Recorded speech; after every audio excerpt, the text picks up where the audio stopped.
Thank you.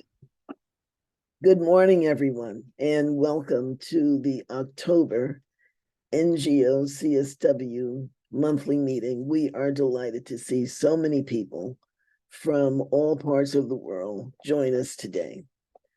And I'm going to let Ivy bring greetings. Well, welcome everyone. It's always so heartening to be together with all of you, especially, as we know that the world isn't always kind, and definitely so much going on, and not very positive. But we also know that there are really amazing things, positive things happening. That's why you're here, and that's why we do the work that we do. And really appreciate each one of you for being here, and yeah, all the heart that you bring to your work. Just wanted to really acknowledge that. Do we want to give just a little pause before we start our program? Do you think, Pamela, that's okay? We can give a little less than a minute, but if we can have a moment of silence, reflection.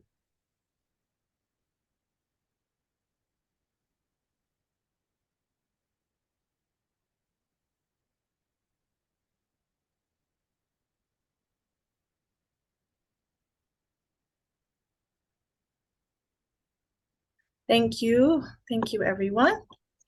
So, so Pamela and I are going to give the very beginning portion of our program is going to be a business meeting portion. So some updates from the committee and some recent things that have happened. So Pamela and I met with, we had a breakfast with other substantive NGO committees, and it was a women's breakfast with NGO substantive committees here in New York. And we decided that we wanted to do collaborative activity. Ivy, your sound. Oh, the whole time I was No, not the whole time. Okay, so the Universal Declaration of Human Rights is having, the anniversary, 75th anniversary. We wanted to hold a joint event together, and so NGO CSW together with and I don't want to start listing because I don't have them written down, and I know I'm going to miss somebody, but various NGO committees, and please look out for that announcement once we have that confirmed. It's probably most likely going to be virtual. Definitely, well, I would hope that it's broadcast if it is in person, but just wanted to alert you that sometime at the beginning of December, we wanted to have that commemorative joint committee event, which is really exciting for us. And also a few years ago, I would like to say maybe 2019 was the last year we had the Cities for CEDAW Award. And so this is funded by the Pinkerton Foundation. We really appreciate them for bringing that award back. So what that does is it honors mayors who have set up, and again, I don't know if it's just an ordinance or what, but anyway, the Cities for CEDAW campaign has been going strong over the years. And we would like to honor someone during consultation day at CSW. So that would be in March. And consultation day date is yet to be determined, but on that day, we would like to honor the Cities for CEDAW Award. And really important, the next announcement, 25th of October, we're going to have our peace rally. So that's at 1 to 2 at the Dag Hammarskjöld Plaza. Yay! And this is, again, this is to commemorate, 1325, the Security Council resolution on women, peace, and security. and which is I think 23 years old now, and that has been a foundational piece, as you know, of the Women, Peace, and Security framework. And we will hold that and hope that you can be to join us if you're in New York actually on that day. So please do join us. And I think you've seen the flyers and information already about it. We will have some speakers, hopefully some member states, as well as NGOs and some UN representatives. Again, we don't have all the speakers confirmed yet, but we're very excited that we will have some more than speeches. We were asking for like a call to action on that day. And this is the first time we're really honoring, and that is actually the day of the open debate of the Women, Peace, and Security. So that whole day in the Security Council, they'll be, having the annual open debate. Okay. And then there are two working group updates I'd like to also mention. One of them is the peace one. So the peace working group just had the first meeting last week, and we did decide that we're going to hold monthly meetings. This is an open meeting. You can sign up. I'm sure Devin or someone may have the link that they can put in the chat. The second one is the social justice working group, and the co-chairs did meet to plan, and there'll be more to come. They're very exciting to hear about their plans. And then the other thing is this week we are holding our first NGO CSW's hub meeting. And so these are like the chairs of the various NGO CSWs around the world. We have regional ones and also our sisters, Vienna and Geneva as well. And we have decided that periodically we would hold these meetings to, have a space to collaborate and exchange views. So I'm gonna then pass it on to Pamela for the forum. Thank you. We are so excited that we are working now on the NGO CSW 68 forum. Now, I'd like for you to mark your calendars for November 8th at 11 a.m. Eastern Time, where we will be hosting the open forum. And that's where you're going to get the complete overview from soup to nuts about the forum. And the overview is going to include a look at VFairs, or a listen about VFairs, which is our new platform. We're very, very excited that VFairs is going to be our platform for the forum. And at a later date, Devin and the VFairs team are going to host a technical session on VFairs. So we're not going to have the technical aspect during the open forum, but you'll know about the priority and review themes and the parallel events and conversation circles and all of those things that make up the forum.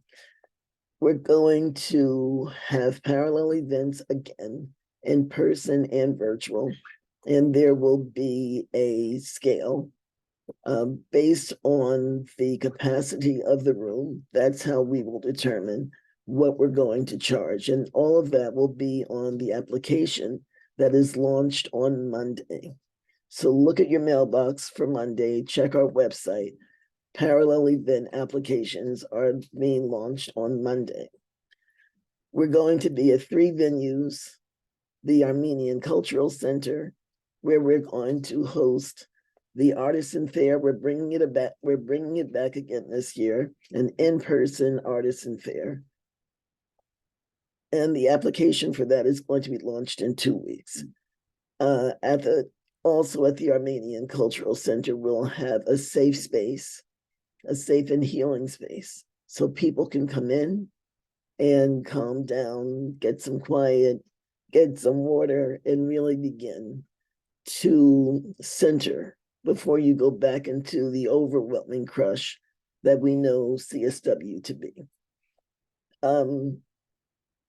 We are looking at further developing the conversation circles that we know are one of the most popular aspects of the forum. So please keep coming back to our website for updates on that and how you might participate. Other venues for the forum will be the Church Center for the UN, the building that our office is housed in, and also the Salvation Army.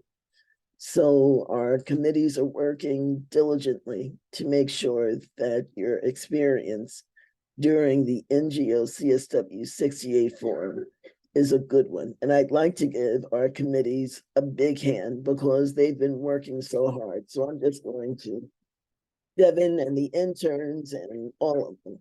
So thanks to you all. And I'm going to turn it back over to Ivy. Thank you, Pamela.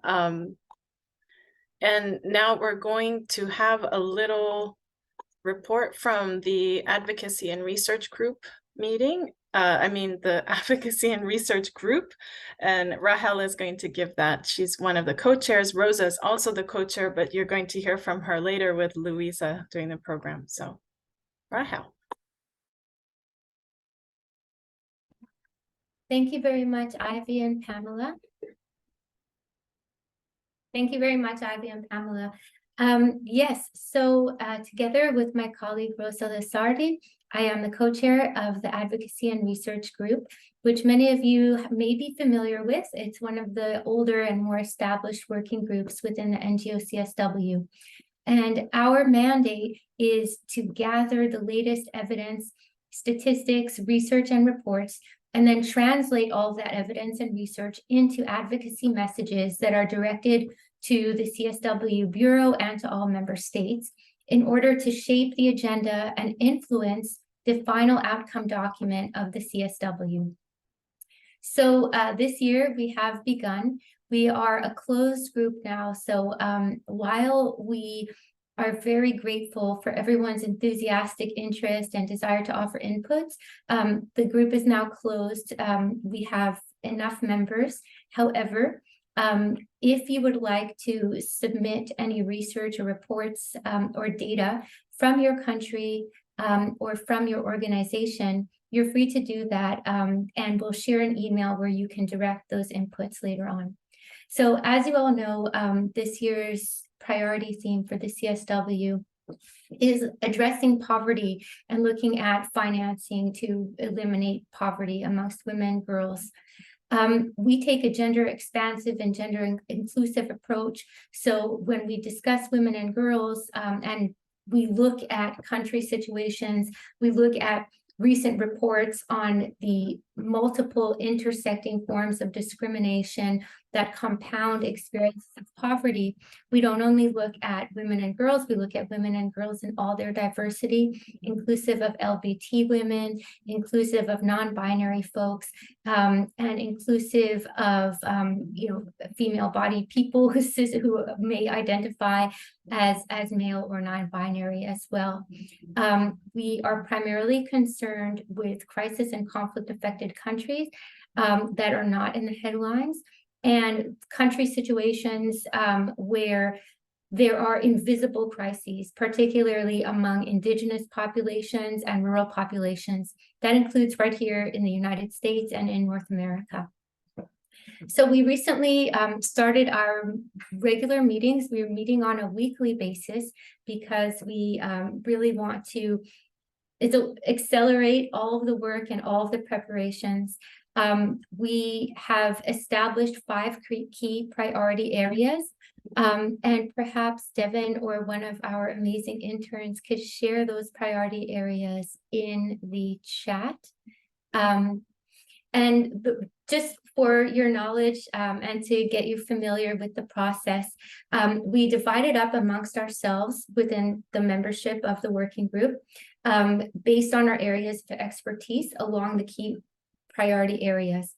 So each of those focal points is responsible for reaching out to their networks of feminist and women-led organizations in their countries and in their regions in order to gather documentation of what are the impacts of poverty, what are the opportunities for mobilizing resources and for improving feminist financing in order to address poverty.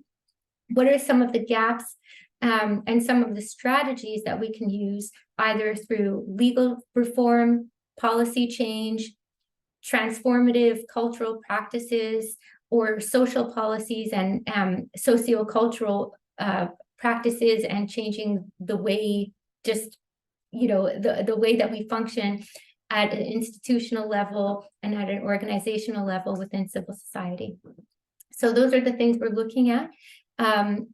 And we will be developing key statements and key advocacy messages under each of these 5 headings. These will then be used to send statements to the missions, to UN member states, and to the Bureau when the zero draft is developed. And we will also use these to share amongst our constituencies and amongst our members, so that we can ensure that we show up as a united front when we're doing our advocacy during the CSW process. So I'll pause there in case anything wasn't clear, and if anybody has any questions at all, me or Rosa are here to answer anything.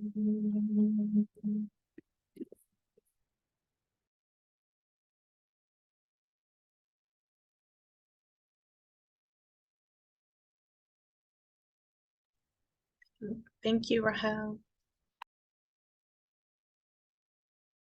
I also just wanted to flag that we shared in the chat the 5 key priority areas for our advocacy.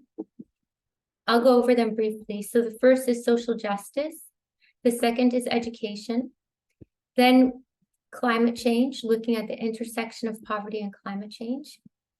Gender bias in economic policy, and the debt crisis and its impact on women. So those are our 5 key priority areas.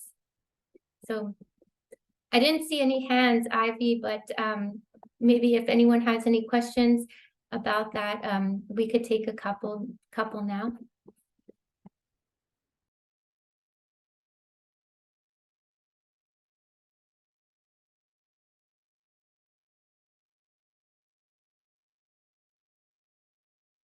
I see one hand from Linda.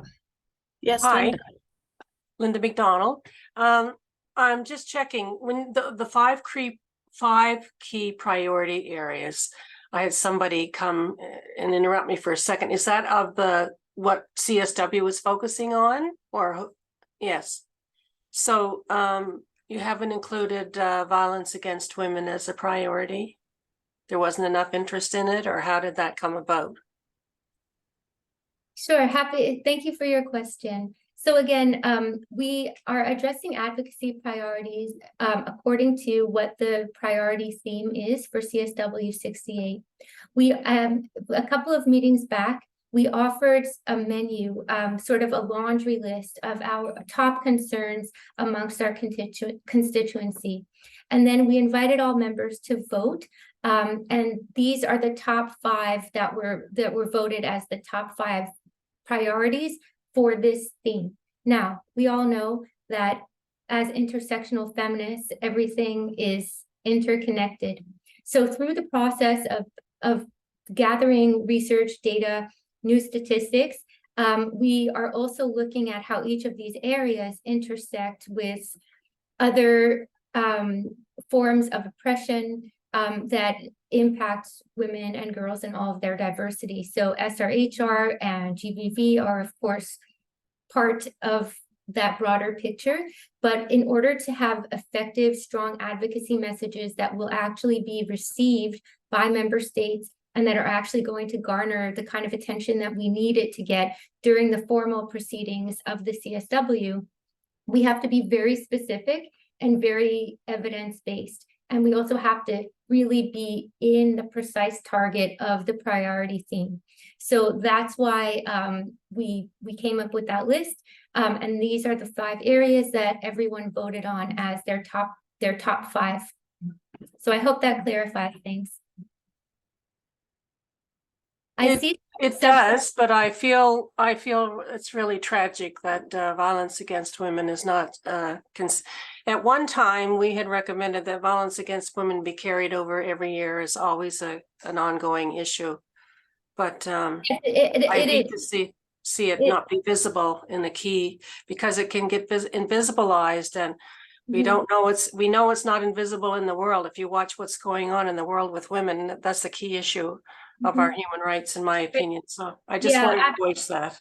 thank you very much, Linda. So yes, we're happy to talk more about our work to integrate humanitarian action, including conflict-related sexual violence and gender-based violence, and the Women, Peace and Security Normative Framework into the standing agenda of the CSW. That's another work stream that we are heavily focused on, primarily through our other working group that Ivy discussed, which is our Peace for Gender Equality. So again, to reiterate, we are taking an intersectional approach, and the members of the advocacy and research group, as they proceed through reaching out to their networks for consultations, to gather documents, look at the latest reports, they are looking at all intersecting aspects. So thank you very much. And I think we should move on to some other questions now. Ivy, do you want to call on people who have their hands up? Well, actually, we're actually out of time. Okay, If it's sorry. if it's very brief and you just want to state your question and we could address it later, we could Or you can drop your question in the chat, and we will share the email where you can contact the advocacy and research group. So if you would like to send us an email, we'd be more than happy to continue, the dialogue that way over email. Or feel free to drop your question in the chat, and I'll try my best to answer it in the chat as well. Thank you. Over.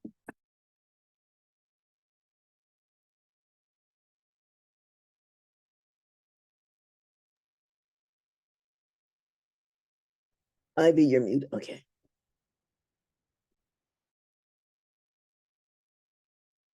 It's your turn, Pamela.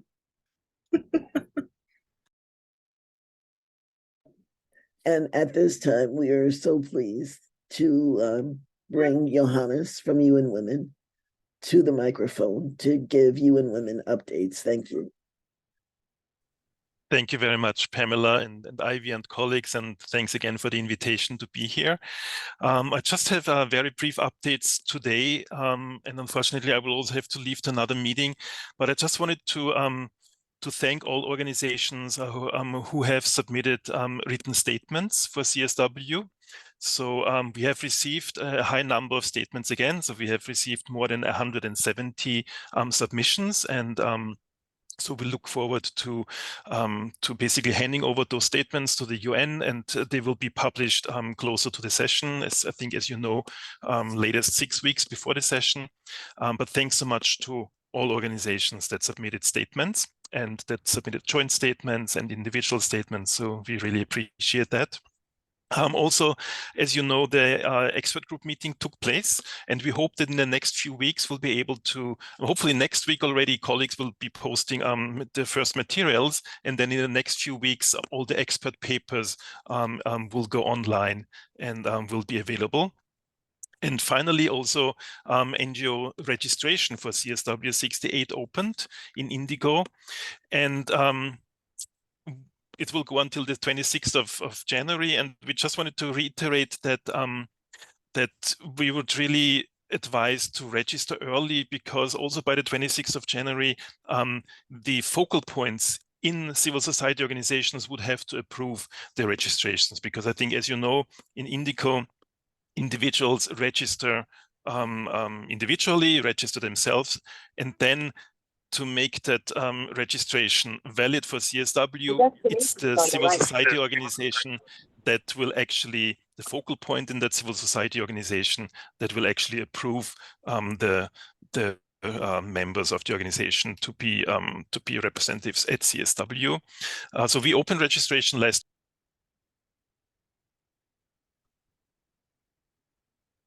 Sorry, can you hear me? Okay, great. So we currently have about 1,000 registrations. So we're looking at a vibrant and large CSW again. We look forward to that, and happy to respond to any questions at this point. Yeah, this is for me, Adeyemi. I joined by phone because I couldn't join by Zoom. Can you send that information about registration to our emails, or unless if you want me to give you my email, I can tell you my email. Yeah, actually, the invitation letters have gone out to all ECOSOC accredited organizations, but we'll be happy to resend it. I mean, maybe the easiest, you can put your email here, or maybe you can, if you have any questions. I can't because I'm Oh, sorry. I'm on phone. I'm Yeah, on so phone, so that's why. Then, I mean, you will find information on the CSW website, but also if you would be able to send an email to csw@unwomen.org, I'll put in the chat in a moment, then we'll be able to respond. So you don't see the chat, I assume, but it's csw@unwomen.org. Okay. Okay. Thank you. Thank you. Thank you, Johannes, for giving that Thank you. comprehensive update. And we'll turn it back over to Ivy to introduce today's program. Thank you. Yes, without further ado, I'm going to hand it over to Rosa and Luisa to take over and introduce the program and speakers for today. We're really looking forward to this. Thank you. Thank you so much, Ivy, and good morning, good afternoon, good evening, buenos días, buenas tardes, buenas noches a todos y todas. Hello, I'm Rosa Lizardi, and we have a exciting program for today. And before that, I just want to call up my colleague in organizing today's monthly session, Luisa Kislinger, if you want to appear. Here, Rosa. I don't know if you can see me. Oh, hi, Luisa. Yes. So I'm just going to start with the introduction and then hand over to my colleague, Luisa. As I said, we have a really wonderful program today. I'm Rosa Lizardi, Director of the Feminist Task Force and also co-founder and convener of the Women's Working Group on Financing for Development. I serve as Vice Chair of the NGO CSW NY committee. And I'm really thrilled to present this program today because it's an essential part of our work to bring an educational and advocacy component to our global constituency. And today will be around the issue of the CSW 68's priority theme, accelerating the achievement of gender equality and the empowerment of all women and girls by addressing poverty and strengthening institution and financing with the gender perspective. We're also looking at the review thing, which is on social protection systems, access to public services, and sustainable infrastructure for gender equality and the empowerment of women and girls. Also, I want to state that in all of our monthly meetings, we consider the intersection of issues such as gender-based violence, which came up just a moment ago, youth perspectives, and LGBTQI+ issues. And that will be for all the monthly sessions. So to set the stage for today's panel, we're looking at having just emerged from a very busy September, which included the SDG Action Weekend, the SDG Summit, assessing the midpoint of the fulfillment of the SDGs, which did not look very good, the midpoint meeting of the Action Coalitions, and in my role as in the Women's Working Group on Financing for Development, we participated in the midpoint moment of the Economic Justice and Rights Action Coalition and produced information around that, which I will put in the chat. We also had the high-level dialogue on financing for development, among other events during that time, but these that closely relate to the priority theme. And in this meeting, we will begin to unpack and debrief on these events, but also look forward to where and how we can have an impact, not only at the Commission on the Status of Women in March, but what comes right after, which is the ECOSOC Financing for Development Forum. And in our work at NGO CSW, we want to ensure that the work we do is not just for March, that it extends throughout the UN calendar. So ensuring that our advocacy and research recommendations impact, of course, the CSW outcomes, but also that we can carry them through. And particularly at this time of multi-crisis, it's crucial that the UN deliver transformative advances for women. So we're going to be looking at that with these wonderful speakers. The SDG Summit's overlying message was that we need a course correction to rescue the SDGs. And this is true for women and girls who are central to sustainable development. Without gender equality and the advancement of women, we know we will not achieve the SDGs or the global sustainable development agenda. Addressing poverty with the gender perspective is critical to address the increasing feminization of poverty. According to the UN, 574 million of the world's population will be trapped in extreme poverty by 2030, of which the majority, more than the majority, are women and girls.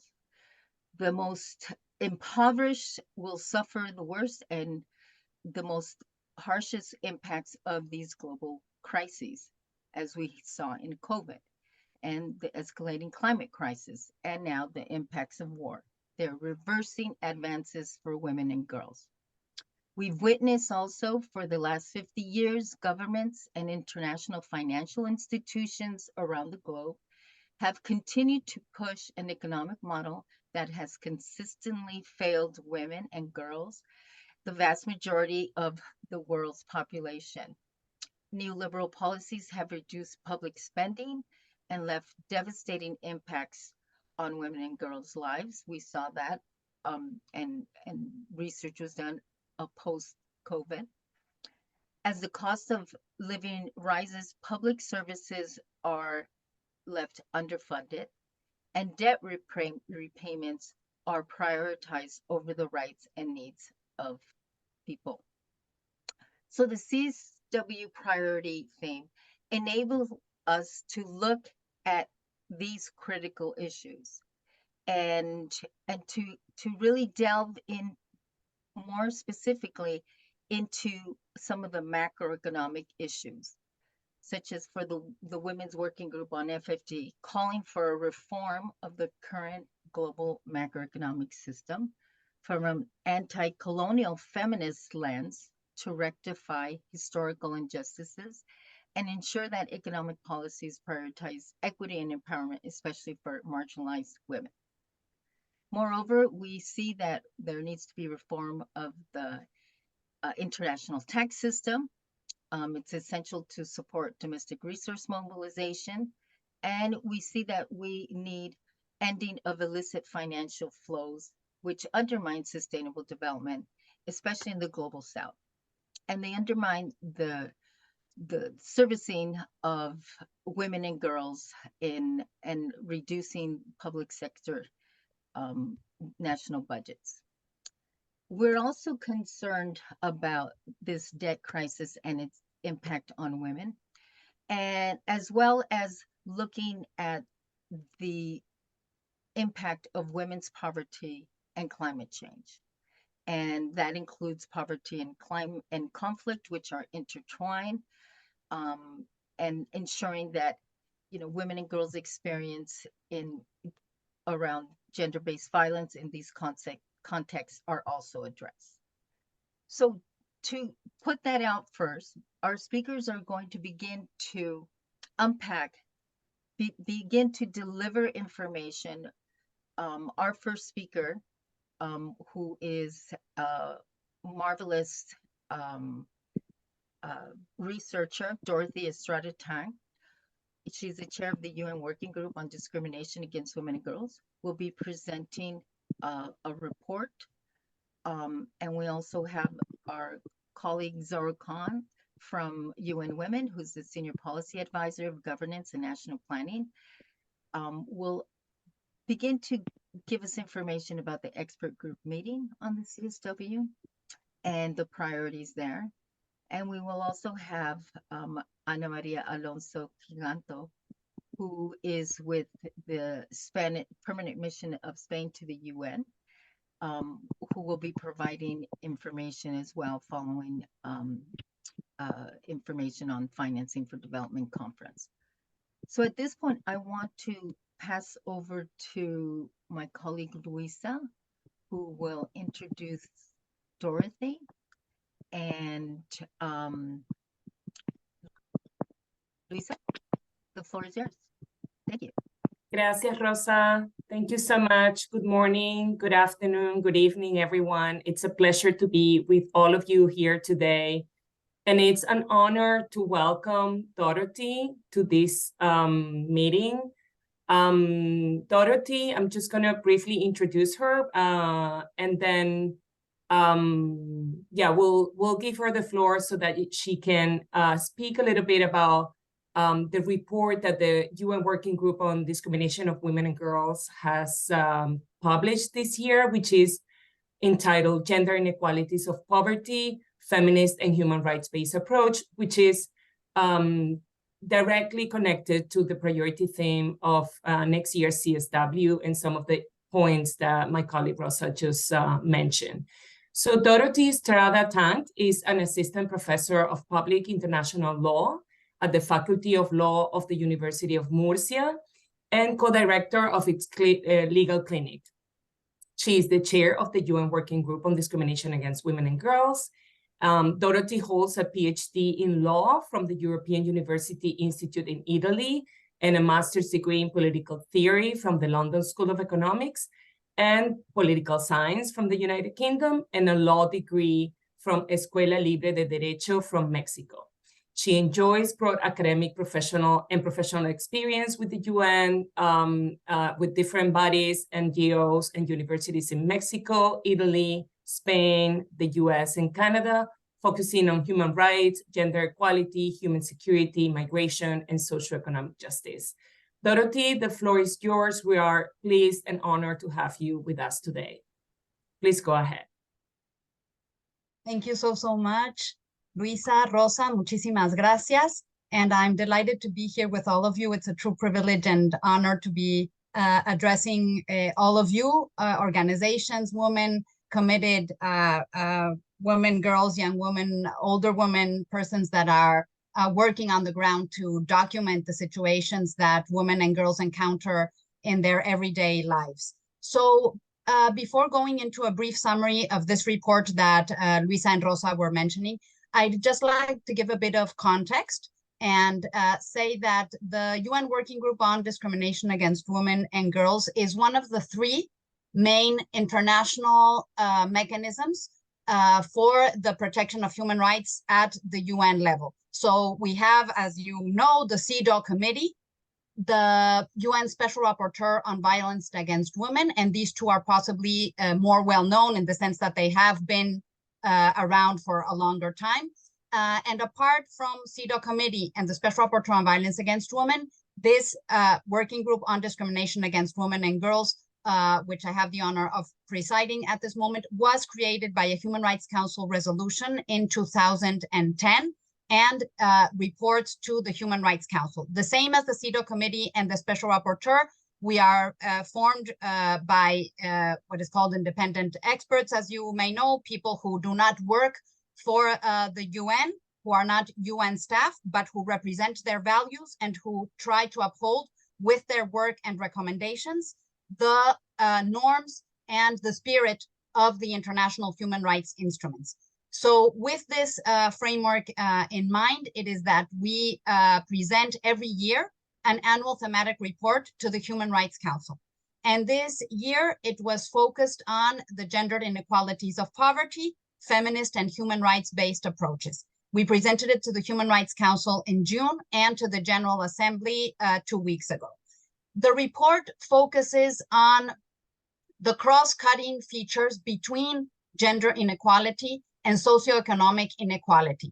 So we are looking at the disproportionate and particular impacts of poverty on women and girls, but also on the gap, let us say, between the floor and the ceiling, between those people living in poverty and extreme poverty that we know are disproportionately women and girls, but also on the levels of disparity and asymmetry in power, opportunities, resources with those who are in the highest sectors of society in terms of income, opportunities, resources.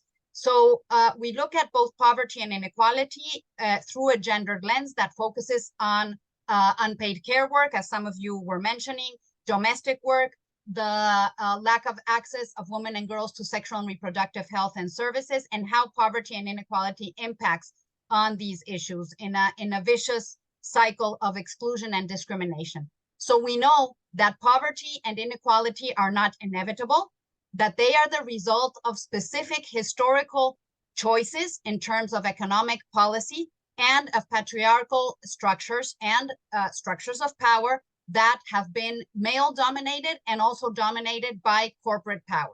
So this is something that we, as many of you surely in your everyday work, called out in the report from the perspective of international human rights law.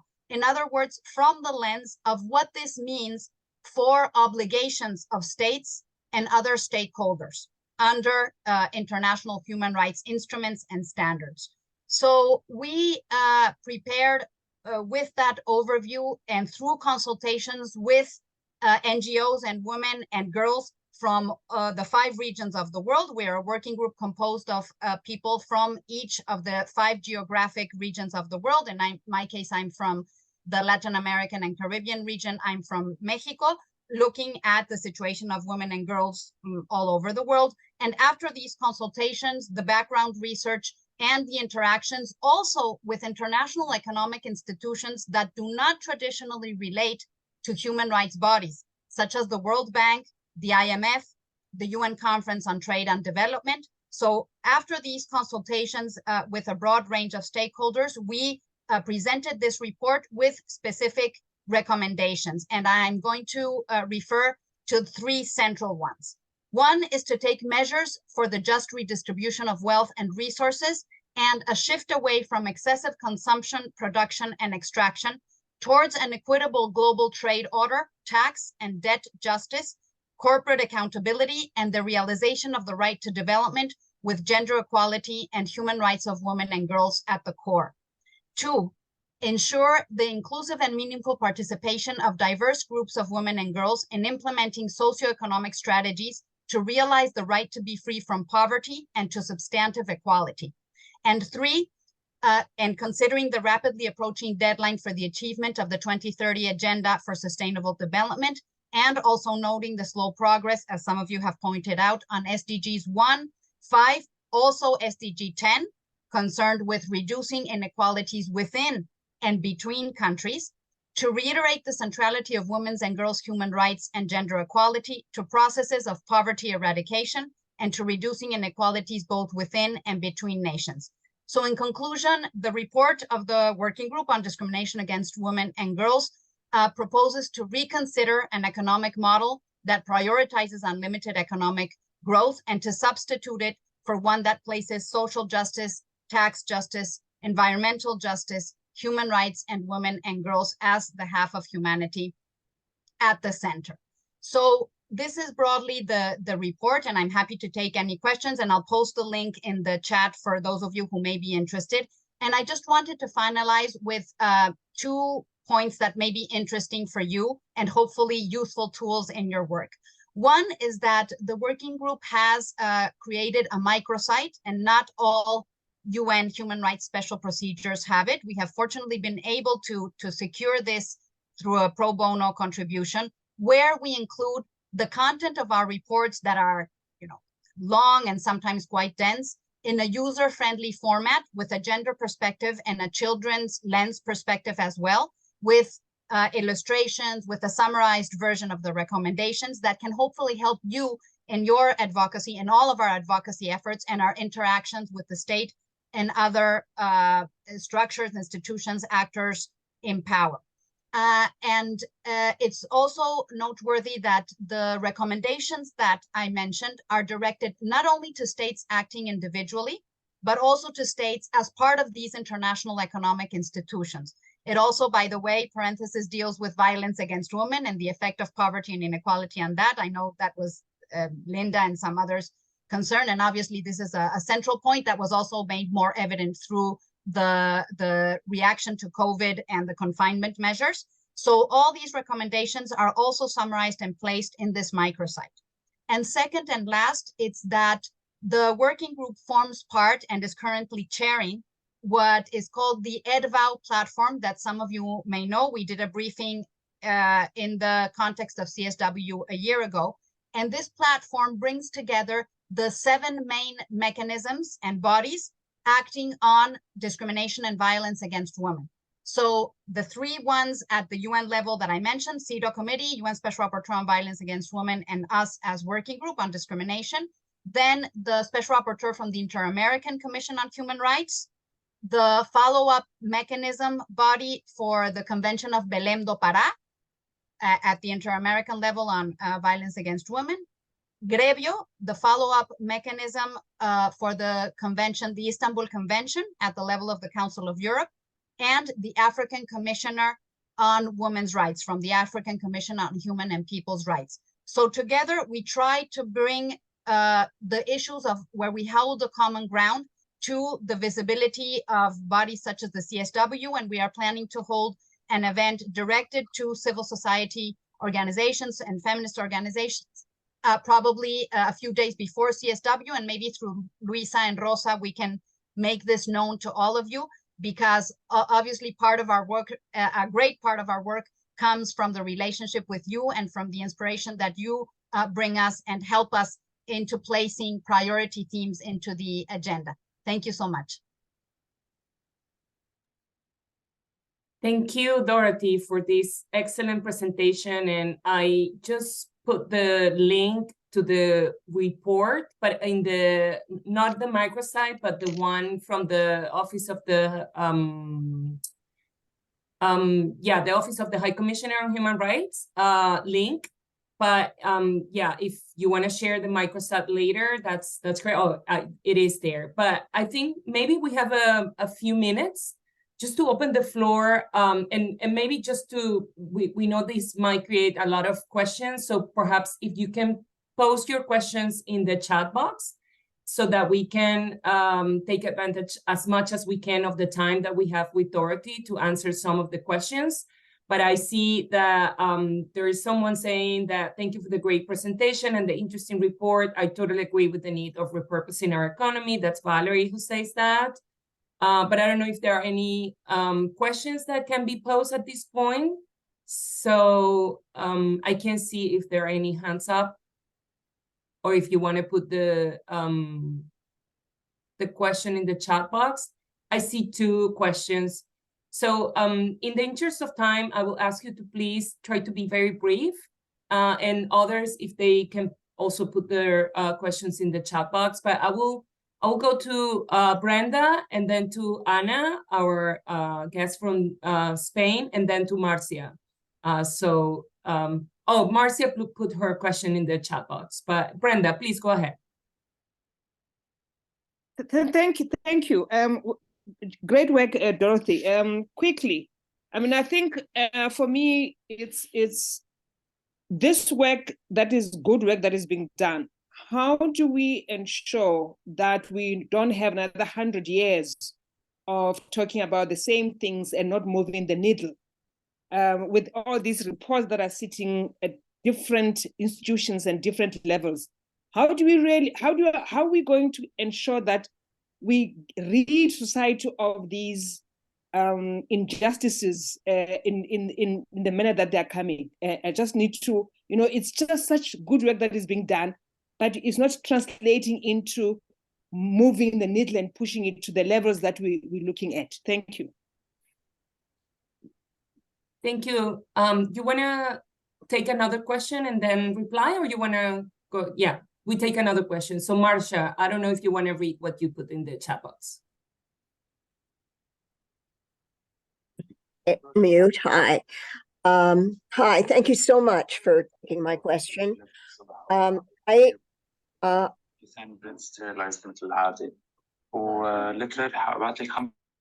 Marcia, you're on mute. We can't hear you. Hey, am I unmuted now? Can you hear me? Okay, good. I'll just say that the Canadian Apprenticeship Forum recently gave me a Lifetime Achievement Award for increasing and supporting women in trades and technology and women in apprenticeship. So that's sort of my background, a lifetime of work in this area. I was very concerned at CSW 67. There were only like 2 mentions in the entire, I don't know how many pages of sessions that talked at all about the possibility of women in trades.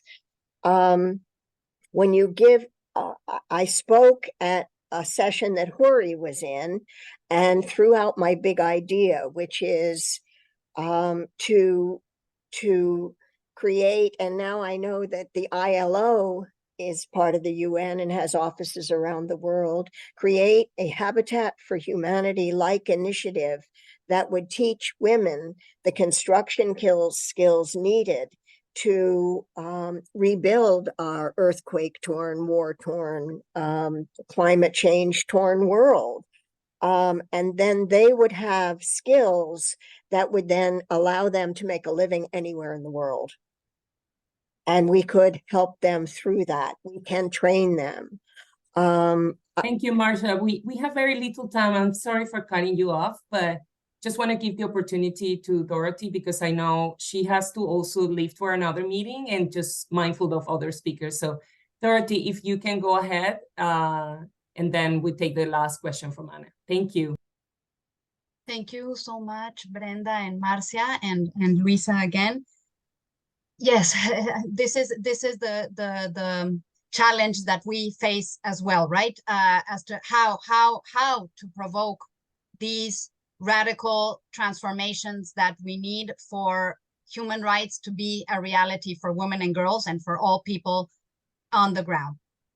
So I don't have all the answers. I think the first step is what we together, we as working group and many of you are doing, which is calling out things by their name and saying that this system and this economic model is basically torn and it's failed and it has not delivered the promises that it had envisioned at some point in time, if it ever did. And we know from the history that at some point it was in the objectives, but it has definitely not delivered those promises. How to move the needle?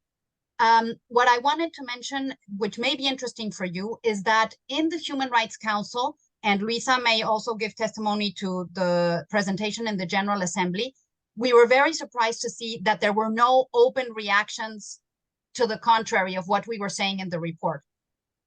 I mean, so 10 years ago, when the working group presented its report on discrimination against women in economic and social life, for example, one country, developed neoliberal capitalist country, said there is no such thing as the right to social security, for instance, and very fierce opposition. This time, we didn't know exactly what to expect. And from 80 states that intervened, only one spoke against the report and saying that there wasn't enough legal basis to affirm that there was a right to substantive equality. So obviously, we know that states may say one thing and do another, but I think it is at least symbolically indicative that there's no open opposition. And this may give us a space, particularly now after the pandemic, to push for this, to push for substantive change, to require it from our governments, to exercise our right to protest in the streets, to do it peacefully, to require these points, having the language and the tools to do so, which maybe we didn't have 20 or 25 years ago. I think there is a growing consensus more than 10 years ago that this model is not working. I mean, we see it with the data that 1 out of every 4 people in the world are living in a situation of conflict, either armed conflict or from a climate change emergency or from natural disasters or from extreme poverty, and extreme poverty possibly more. So this is in a conservative scenario, right? So we have the empirical reality, and now we have the human rights language, which can translate into obligations to push for this. So I think the main solution is to do it together with initiatives such as the one that Marcia is promoting in Canada and other parts. I mean, surely you have a lot of creative proposals, and to stand together. I mean, what the feminist movements have always done, to try to be united with our differences, with our distinct perspectives, but to act together for these radical transformations.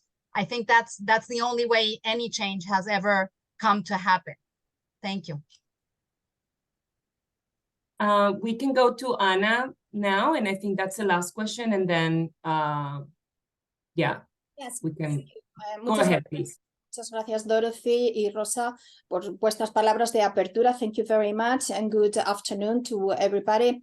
I have a very brief question because I don't want to take a long time, and it's very practical. It's directed to Dorothy. Dorothy, please, could you name 3 main components that you think that the agreed conclusions of the CSW 68 should have and not miss, so as that we really complete and fulfill the priority theme, and it's well reflected. Thank you.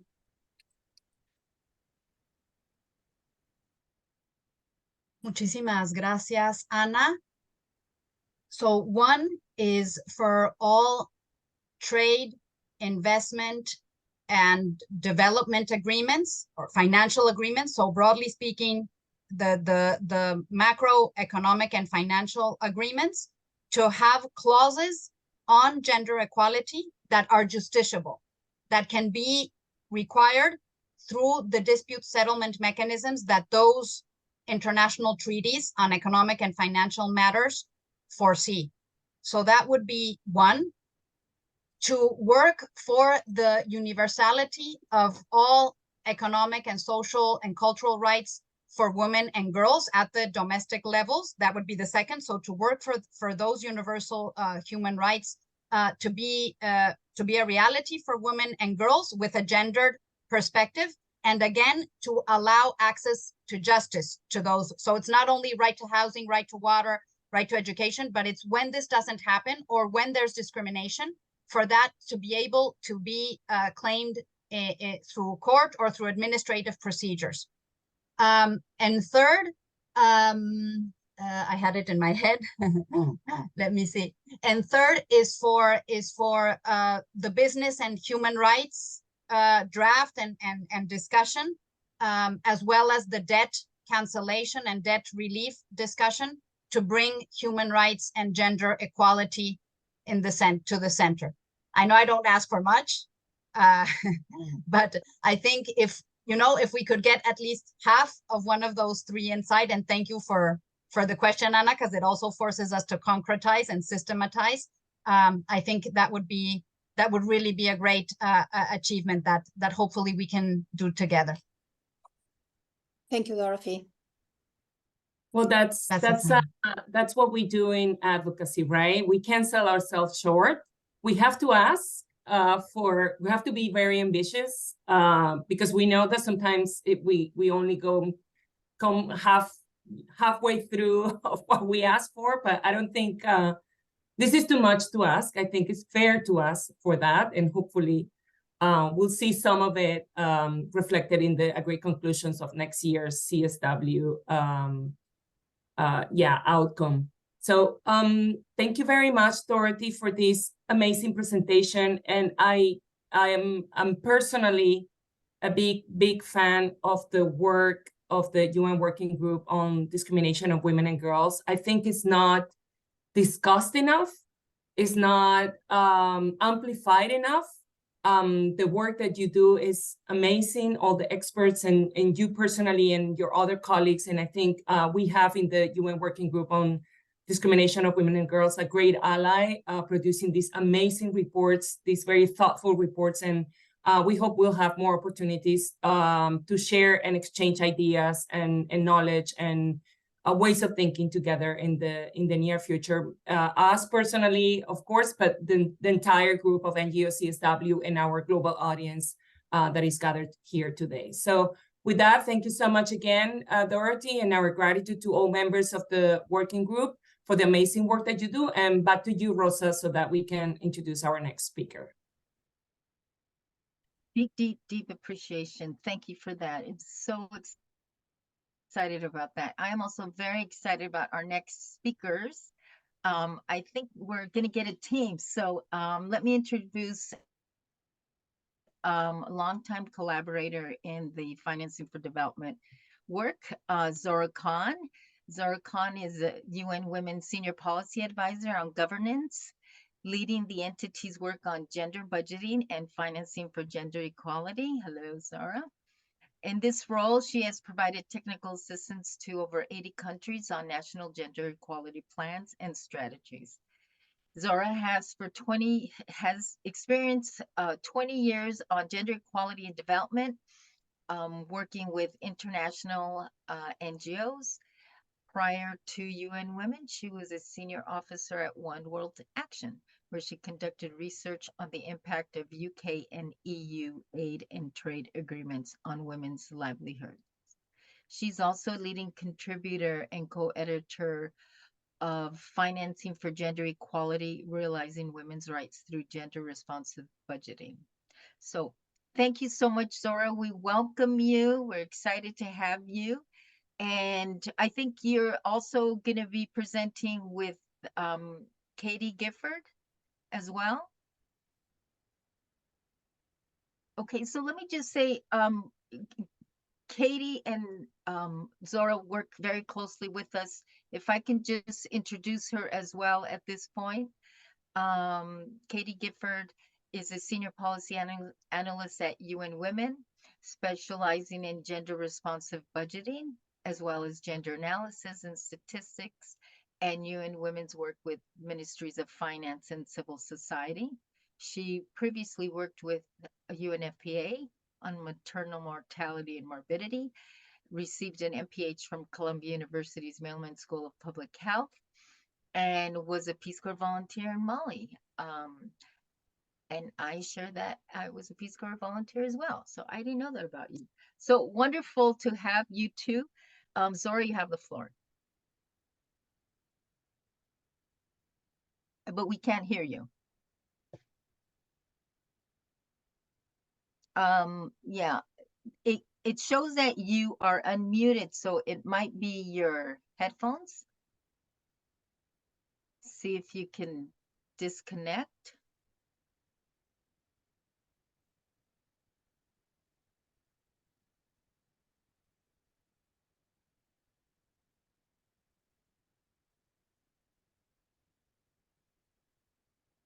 Dial in for microphone, perhaps, is a suggestion. Yeah, I'm sorry, we can't hear you. Oh, okay. Something's coming in. If not, Katie. Yeah, sorry, I'm not Yeah, we I'm can not hear sure. you now, Zora. Oh, can you?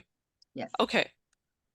All right, I'm so sorry. I just got a new computer and it's been quite a nightmare with the sound. But thank you so much, Rosa, for that introduction, and really pleased to be here to give all of you some overview on the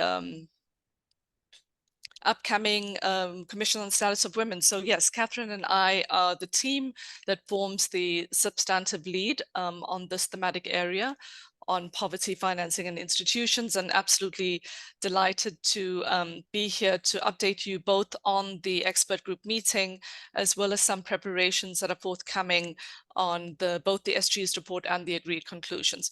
So I'll start very quickly. First slide, please. On looking at what the objectives of the expert group meeting were. It took place just 2 weeks ago. So all of this is very fresh in our memories. And it was quite an excellent meeting because it allowed us an opportunity to frame the theme. The theme is really broad: accelerating the achievement of gender equality and empowerment of women by addressing poverty, strengthening institutions, and financing. And so it's incredibly difficult to kind of hone down in on what specifically is going to be addressed under this theme, because it covers absolutely everything under the sun. And I think we got a sense of that in the earlier discussions, both from the last speaker, as well as your previous session around the intersections with violence and so on. So very, very difficult to kind of conceptualize this particular theme. But what we thought was really important was to be very clear on the objectives of this EGM.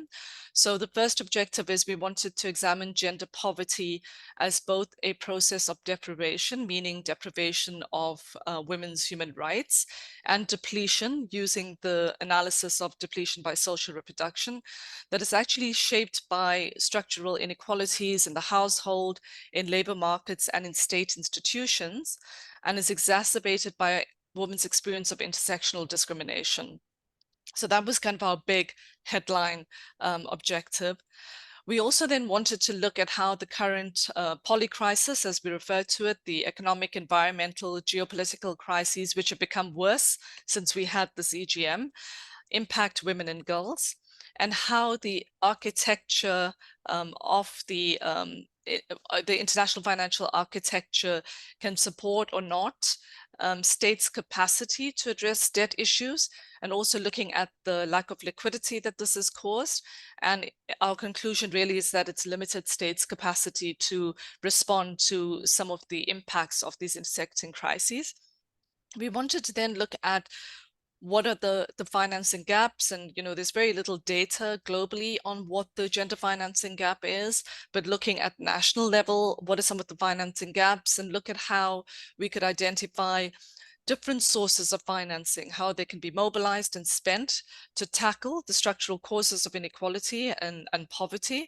But we wanted to make sure that we highlighted the systems level change that we need.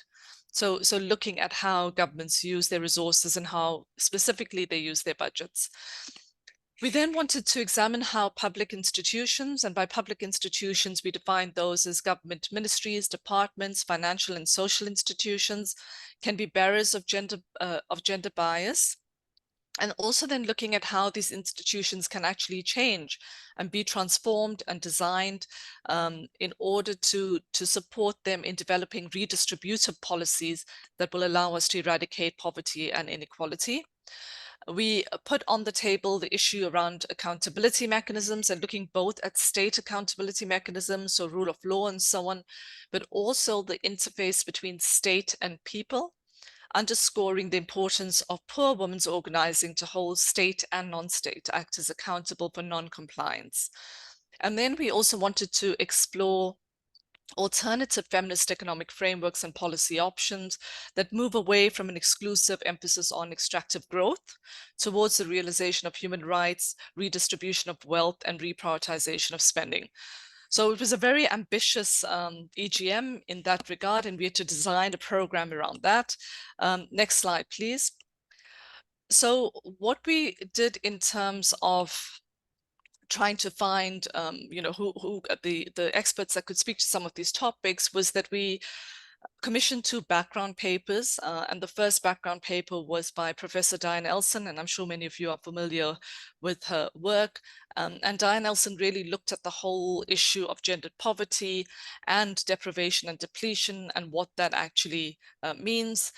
And then we had Jayati Ghosh, who looked at issues around the international financial architecture and what changes we needed to be advocating for in order to have an international financial architecture that's responsive to really allowing states to have the fiscal space to make those investments that they need to tackle poverty and inequality.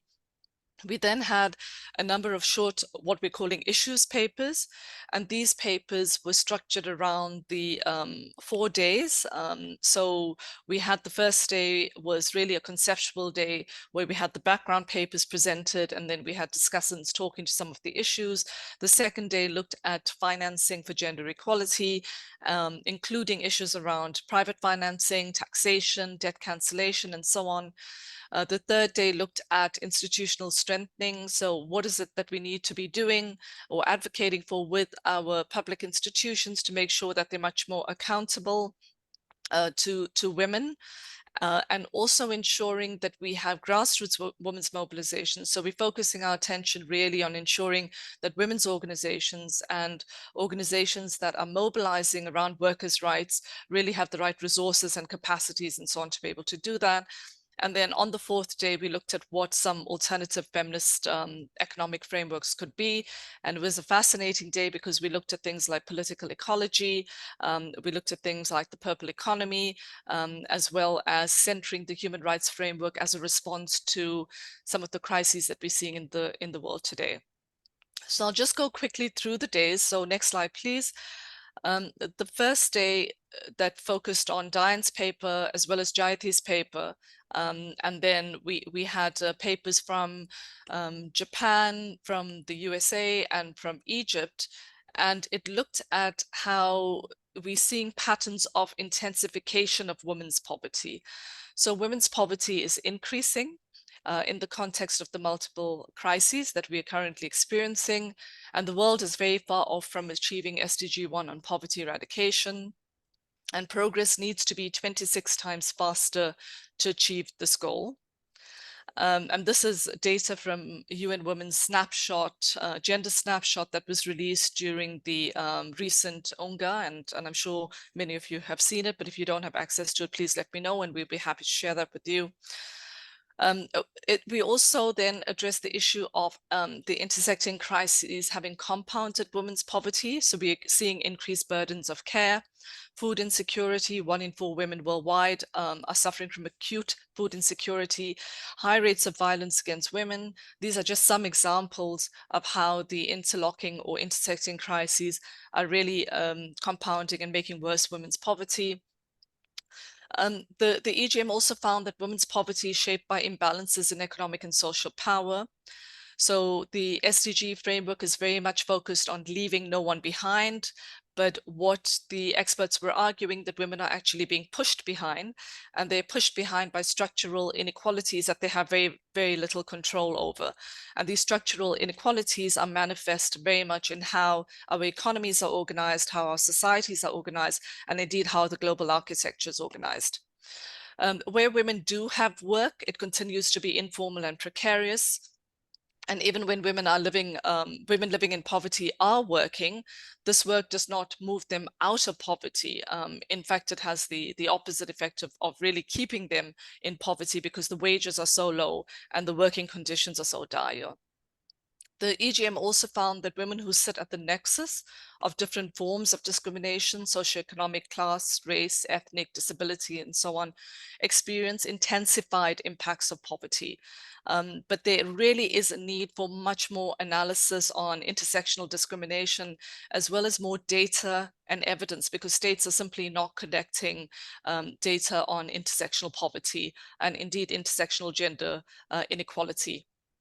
Having said that, we know that women living in poverty are rights holders, and states have an obligation under the International Covenant on Economic, Social, and Cultural Rights to ensure that they really mobilize and use the maximum available resources with a view to achieving the progressive realization of women's rights. And this came up very strongly at the AGM, because the experts were very clear that we need to really look at what international obligations we have already and how we need to really hold states accountable to those international obligations. Next slide, please. So the next day we looked at financing frameworks and financing to address women's poverty. And this was an incredibly interesting day because we had presentations from a bunch of experts that talked about all kinds of things like debt relief and debt cancellation. We had excellent discussions on taxation and what we need to do to ensure that we have progressive taxation, and as well as how we kind of use the resources that we have at the national level to spend more effectively. So the experts agreed that enacting debt relief / cancellation at a speed and volume so that public spending can be increased to counter the downward pressures created by the crises. And they agree that it requires a higher level of ambition in debt restructuring. that there must be mechanisms to address sovereign debt through debt cancellation, and of course, the rapid introduction of an effective sovereign debt resolution mechanism. We have to continue to support and advocate for the reform of the international financial architecture and the establishment of a genuine global financial safety net. And Jayati Ghosh has argued this in her paper with lots of evidence for how having a global financial safety net will allow us to at least eliminate or alleviate those at the real margins of society. And a very interesting discussion then on gender bonds and looking at what gender bonds are and what are some of the opportunities and risks with this, recognizing that sovereign gender bonds carry a heavy political cost as they consolidate the idea that interventions that tend to reduce inequalities are only legitimate if they generate financial returns. And states tend to use this logic when determining their budget priorities. So we have to move away from that.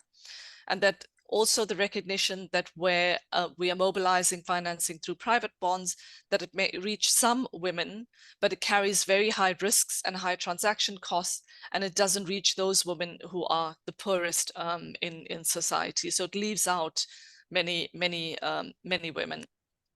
So the other thing that came up was also looking at how women living in poverty should have access to climate finance grants, and the idea that grants have fallen out of fashion, but that we need to bring that back, but they must be free of economic conditions. So making sure that women have access to finance that doesn't have strings attached to it. And that's incredibly important for especially women living in extreme poverty.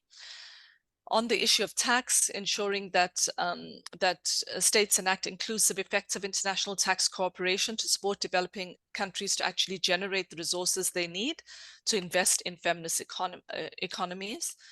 At the same time, there needs to be reform of national tax systems to ensure that they are more progressive and gender responsive, including measures such as equitable taxation of multinationals, taxes on extreme wealth, and taxes on financial transactions.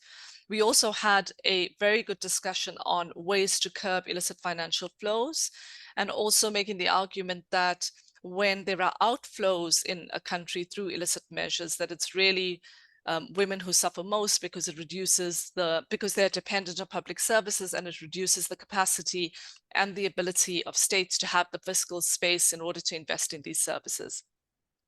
And then there was also a call by the experts for increased investment in social infrastructure, healthcare, education, and so on, and recognizing these as investments that give us social and economic returns, and not just as expenditure or spend that drain resources. And it is an economic and it is an investment because it builds human capabilities that will in turn give us returns. But there was also calls for much more quantitative data on how these investments improve productivity, especially employment amongst poor women. Then calling for investing in women's rights organizations, and especially women-led and women-owned organizations and collectives to organize and demand economic and social justice. Next slide, please. And then on the third day, we looked at public institutions. So how can public institutions strengthen their response to addressing women's poverty? And a couple of important points came up. There was a really good discussion on ways in which we can ensure that we support and enable citizen data collection, especially when it comes to service delivery. And there was really good presentations from the International Budget Group and so on, International Budget Partnership, I beg your pardon, on how citizens are using social media and using mobile technology in order to generate real-time data on service delivery, and how that is used in turn to inform policy reform and policy improvement. There were calls to improve coordination within and among institutions, especially at the national and local level, to enhance implementation of national action plans and policies on gender equality. Government fragmentation came up as a huge concern for the lack of high quality and appropriate public services for women living in poverty. There were very good discussions around ensuring women's participation and strengthening their capacities to engage in discussions around budgets and the budget cycle. So looking at how governments spend money at both the national and the local level, and ensuring that women have more of a say in how that happens. Strengthening and opening spaces for participation living for women living in poverty's participation in women's organizations through participatory processes, so we can get more effective policy outcomes. If you're not engaging women, if you don't understand what issues they're facing, how do you get effective policy outcomes? You don't. And so therefore the importance of states, both at the national level and local level, investing in engaging women. And then obviously being accountable to grassroots women for delivery of public services and also non-delivery of public services. We also thought the flip side of that, so looking at the demand side, was really to build capacity to demand accountability from state institutions. And we do this through amplifying grassroots organizing, making sure that women have access to digital technologies for monitoring and demanding accountability, strengthening knowledge institutions that can gather data and allowing them to have more resources and more of a say in how, in what data is presented, what data is collected, and then how it's presented to authorities. That was something that came up as incredibly important. And then finding and building alliances with state institutions to find openings for introducing transformative actions, because in many cases it's incredibly difficult to look for those openings, and just emphasizing the importance of making sure that in this report on women's poverty that we emphasize the importance of having key interlocutors between state and women and making sure that those opportunities are available for women. Then just the final slide on new development strategies. It was an incredibly interesting discussion, as I said, where we talked about really looking at the care climate nexus and the importance of thinking about care in a much more broad way. So it's not just caring for people, but caring for our natural world and our natural resources, and the need to come up with new development paradigms, frameworks, and strategies, which are not entirely new to us, but might be new to other people. But new development strategies that really center women's human rights, that center the care economy, that center political ecology. So the experts agreed that it was critically important to really surface these and show that economic recovery needs the care economy and decent work conditions for women. It needs social infrastructure that can build human capabilities and reap spillover effects for the economy. Sustainable infrastructure is critical as part of reducing and redistributing women's care and domestic work. We need universal and affordable, good quality public services, universal access to food, nutrition, especially in situations where livelihood loss coincide with rising food prices resulting from disasters and humanitarian crises. And then we also need unions of women workers and cooperatives to organize and demand decent work conditions. So addressing the climate care nexus, ensuring a broader understanding of care as both caring for people and caring for the planet, and recognizing and measuring this care, both for people and the natural world, is absolutely critical. So I will stop there, and I'm sure there are many, many questions, and happy to take those. Thank you. Thank you so much, Sora. And I know Katie is in the background as well. So thank you both. Wonderful presentation. I know that we want to move on to our next speaker, but just two very quick questions that have been coming up. One, when will the expert group meeting papers be published on the website? And two, who are wanting to have a copy of your slides. And if you grant permission, we will send out. We can't send out to individuals, so we will send out to everyone. So those are two quick questions, and then we'll move on. Okay, just very quickly, the EGM report as well as all the background papers will be available online, the CSW microsite, CSW 68 microsite at the end of October. We're currently giving the experts an opportunity to finalize their papers because what they presented at the EGM were draft papers. And I think the papers benefited very much from the discussions that we had at the EGM. So there will be that process of finalizing their papers, and then all the papers will be online. And we want to upload them at the same time so that you could see really the breadth of what we covered.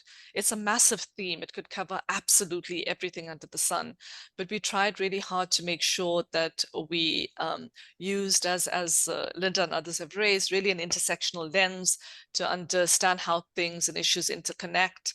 And I think we've achieved that to a large extent.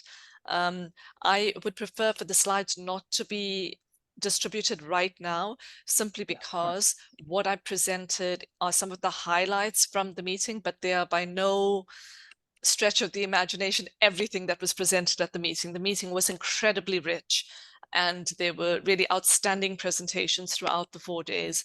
And I would really like for us to, or for this constituency to really look at the key messages that come out, because those will be endorsed by the experts. So it will be an outcome of their meeting.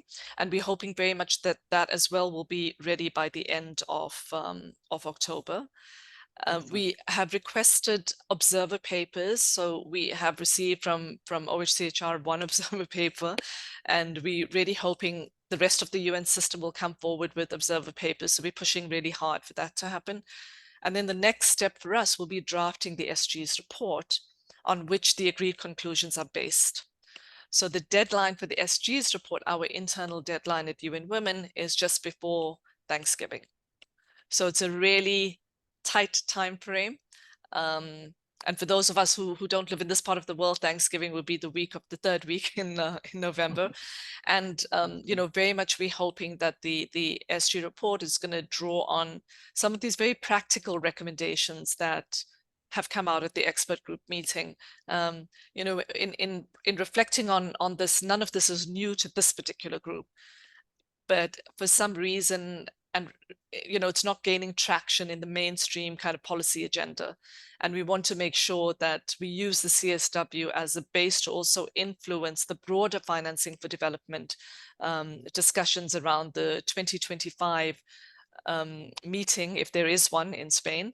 And so I think it's incredibly important, you know, all those discussions that we've just had in the earlier sessions around debt, around international financial architecture, around taxation and so on.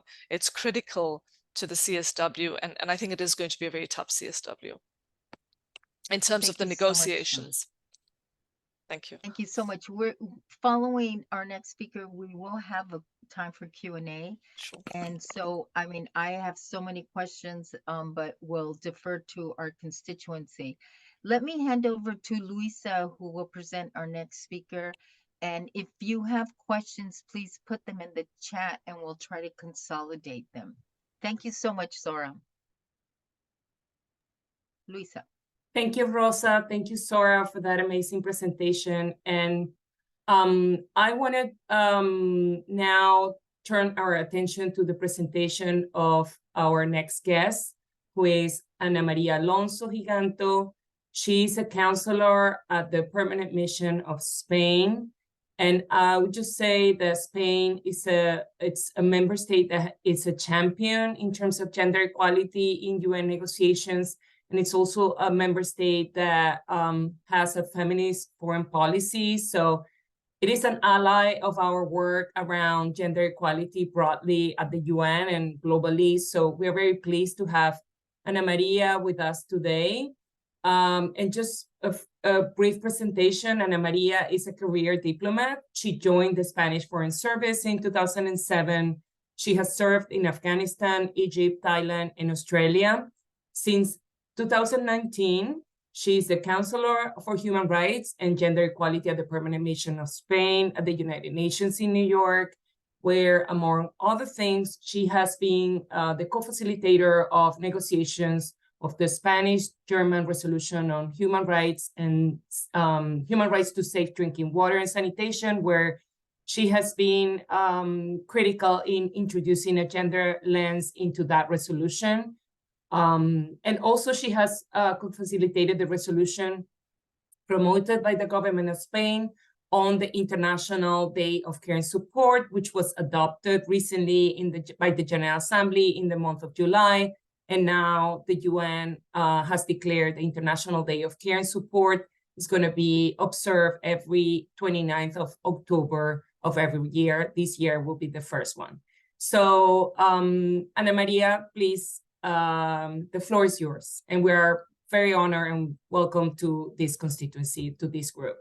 Thank you, Luisa. It is my honor indeed to be here with all of you and be able to translate and convey the position of my country, of Spain, around financing for development and development in general, and what the relations are with the gender, what is our perspective and our approach to the processes that are upcoming processes like the CSW, and in the future, in 2025, the Conference on Financing for Development. So, as you all well know, the plenary of the General Assembly formally adopted the political declaration on the SDG summit, and there our heads of state and government recognized the declaration to the achievement of the SDGs is at risk, and they have committed to more bold and ambitious actions to promote systemic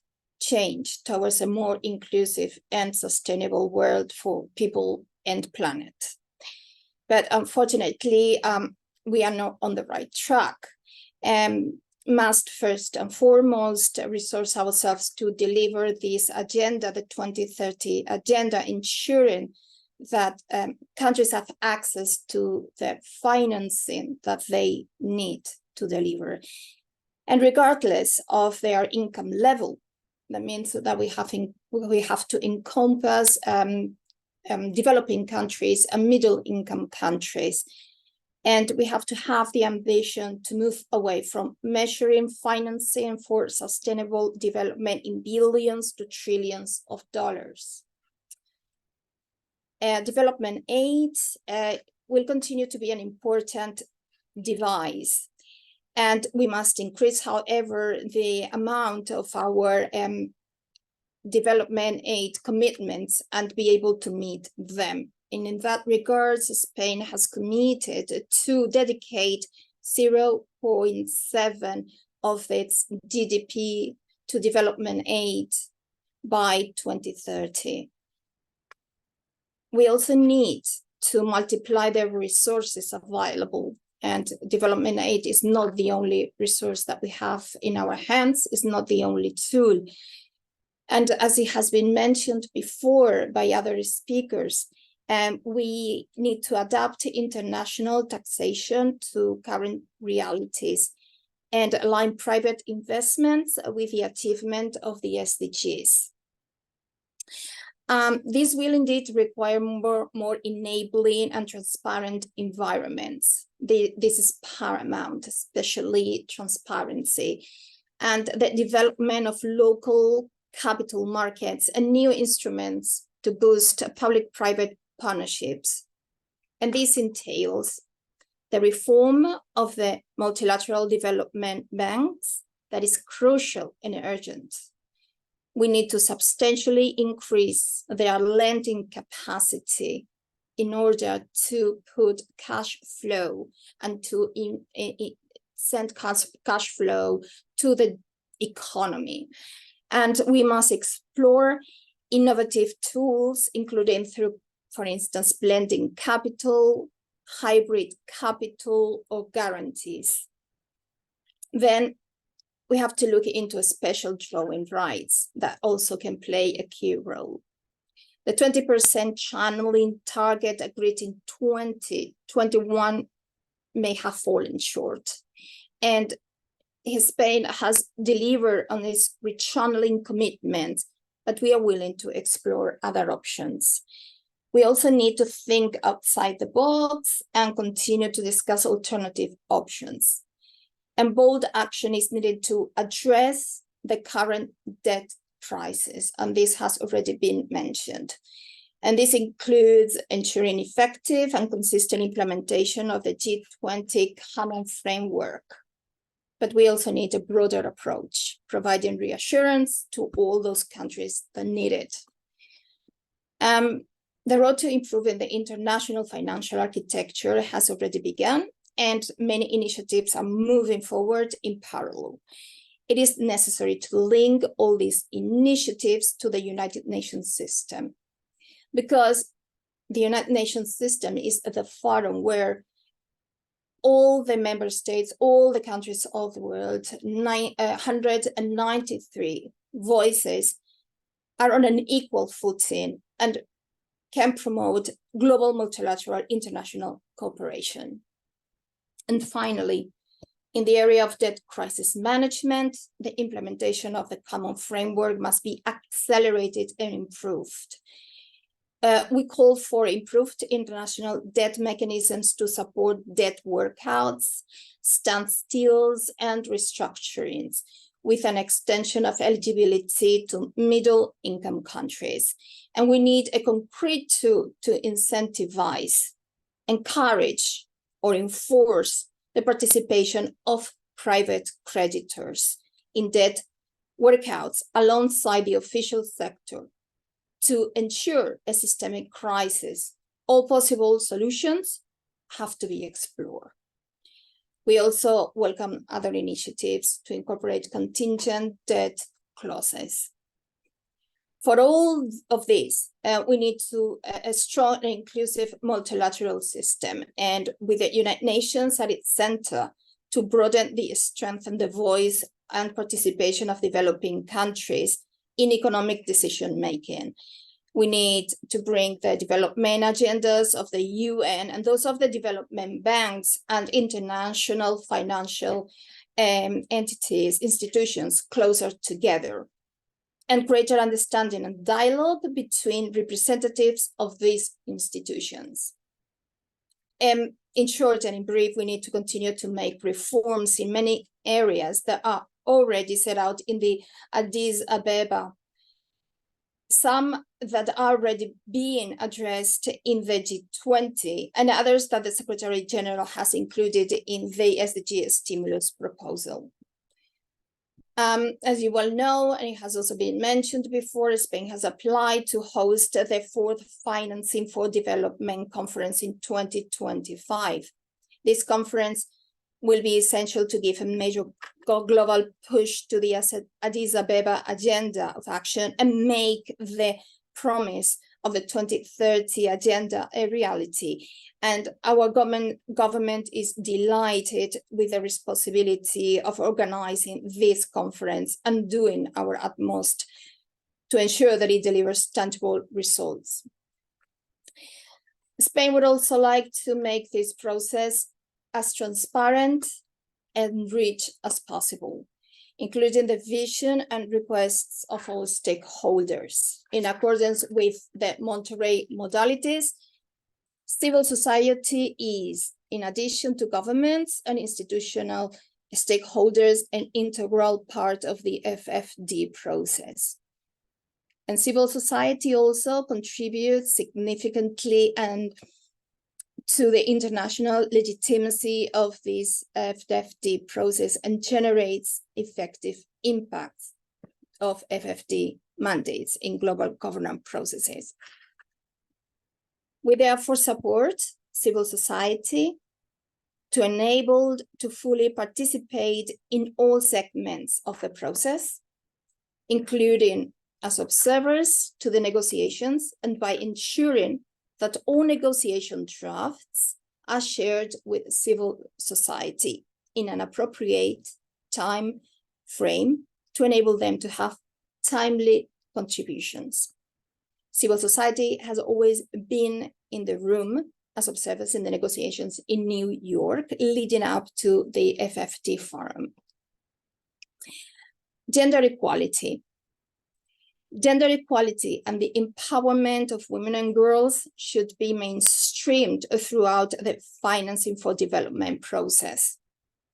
And we hope that this 4th conference strengthens these gender lenses. This means that gender considerations are integrated into all aspects of financing for development discussions. including in the formulation of policies, strategies, and investment plans. There is a key role of women in development, and the FFD process recognizes the central role that women play in the development of societies. When women have equal access to economic resources, education, and opportunities, it contributes significantly to overall development and poverty reduction. For the upcoming 68th session of the Commission on the Status of Women, that will take place from the 11th to the 22nd of March next year, and which priority theme is accelerating the achievement of gender equality and the empowerment of all women and girls by addressing poverty and strengthening institutions and financing with a gender perspective, touches upon issues that Spain considers key for the advancement of all the SDGs, but specifically SDG 5, and it will be of great importance for my capital. It is our aim to strike a good balance between the human rights perspective and the development approach. And we will pay special attention to aspects of the human rights of women and girls that are basic for the promotion of their economic justice and rights. That's, for instance, sexual and reproductive rights and their bodily autonomy, access to quality education, among others. And Spain, as leaders of the Action Coalition on Economic Justice and Rights of the Generation Equality Forum, will push for the mainstreaming of this perspective in the agreed conclusions. And that is the position of our country, of Spain, when it comes and as regards to gender and financing and gendered development. Thank you.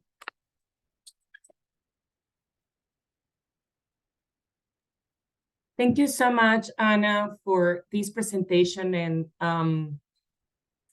it's very reassuring to hear the position of the Spanish government in terms of working to ensure that gender equality is duly incorporated into the financing for development process in the upcoming conference, and also all the commitment around the gender equality agenda and the support for civil society participation in the negotiations. We know that that's a question for us, for all of us who come for CSW every year, that we are not allowed to come into the room and to observe the negotiations, which is sometimes it impairs our ability to influence the process, and it makes it less transparent. But we appreciate the efforts of your government, your delegation, and others who try every year to make this a reality. So thank you for that. And I think we have a few minutes to open the floor for questions. We had a couple of questions that we had already seen in the chat box. I'm gonna bring them up, and I think the first question was Josephine Karani had asked if CSW 68 meeting will also focus on women in distress, especially journalists from Afghanistan and Sudan.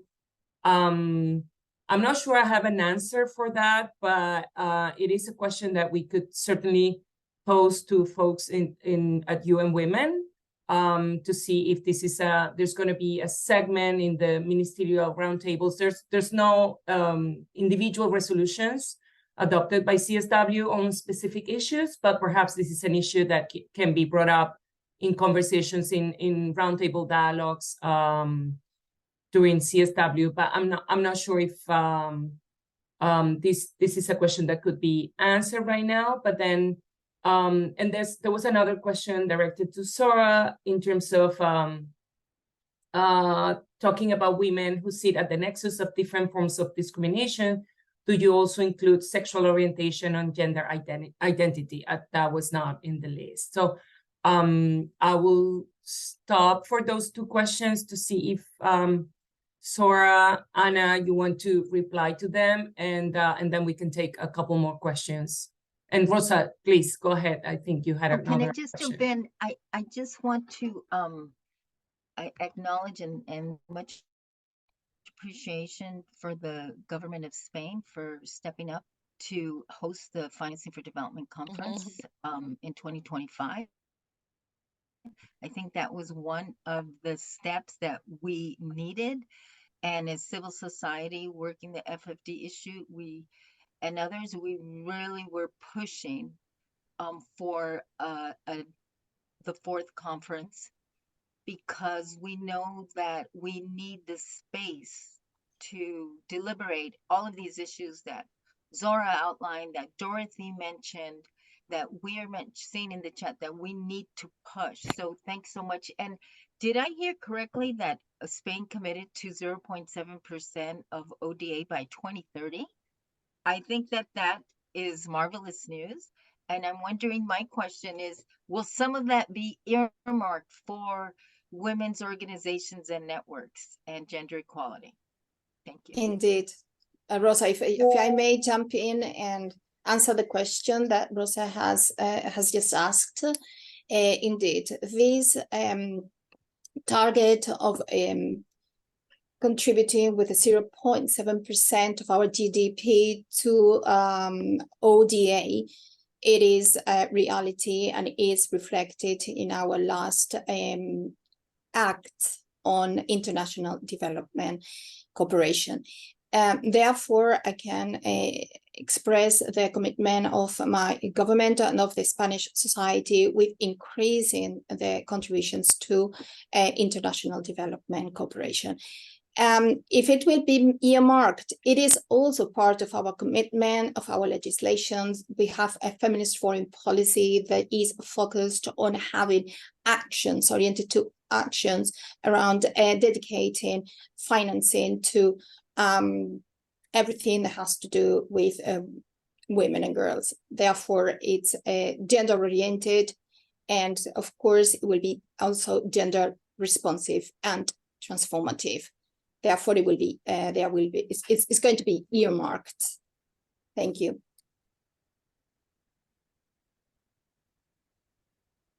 That's great news.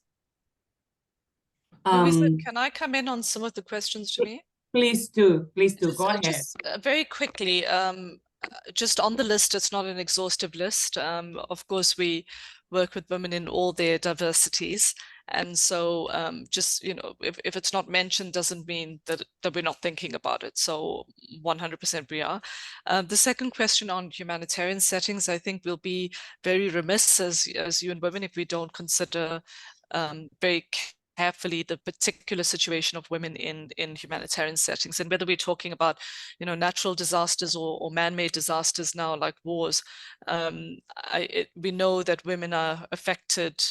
Women and girls are affected most severely by these occurrences, and so that for sure came up in the expert group meeting, and we just need to think about how we're positioning it in the SG's report and how we are talking about it. I just also want to mention, because I saw in the chat very briefly someone talking about military expenditure, that we've just completed now, or the SG at least has just released his report on women, peace and security, showing the worrying trend of increased military expenditure.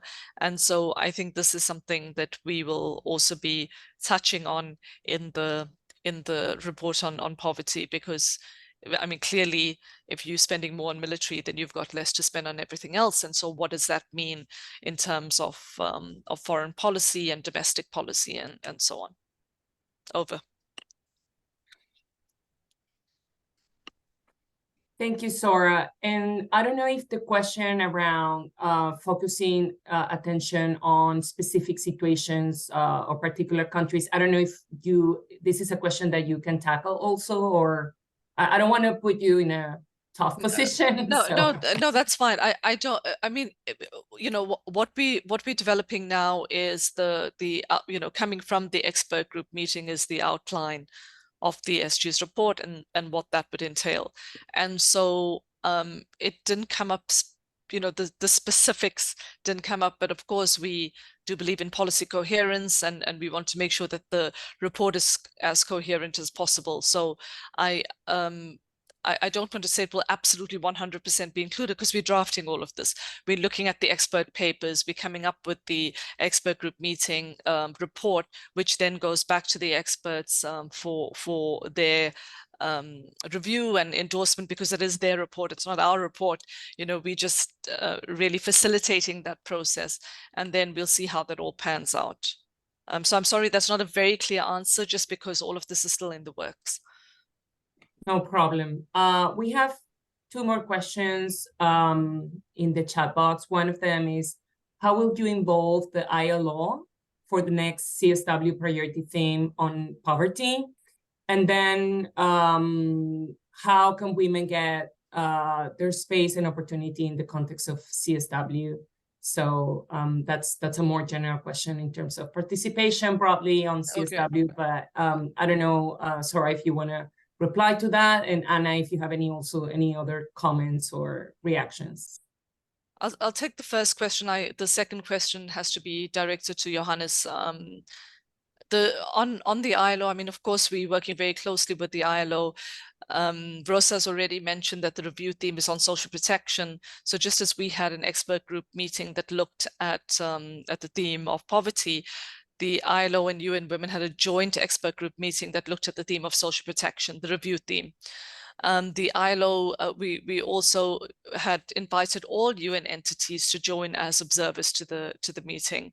So the ILO was also invited to that, and we again opening it up for all entities to submit observer papers. So very much engaged with all relevant UN entities, and we see this as an all of UN process. Thank you. Thank you, Luisa. Thank you, Zora. Yes, I wanted to also add something around the participation of ILO and how ILO can bring the comments to the discussion and in the table.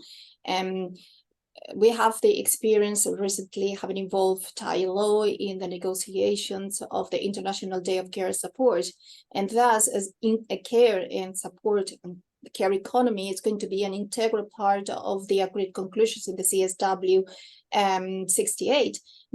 I hope so, that there will be a paragraph or a couple of paragraphs within the draft, and therefore we can reflect also the position of the International Labour Organization on care systems, care economy, and decent work, and that we will make sure that it is reflected, and that it is reflected with a strength. There was another question, Luisa. I don't know if you could remind me of. I think that was it. Yes, that was it. Okay, thank you very much. Well, thank you, Anna and Sora, for your presentations and for taking the time to be with us today. We are running out of time. Thank you to all of our presenters today and for helping us start to unpack next year's priority theme. And thank you, Rosa. It's always a pleasure to work with you as a co-organizer. And thank you to Devan and all of our amazing NGO CSW team who helped us put together this meeting today. So back to you, Ivy and Pam, and see you soon, everyone. Thank you. Thank you. Thank you. Wow, I think we're handing back to the co-chairs. Thank you so much.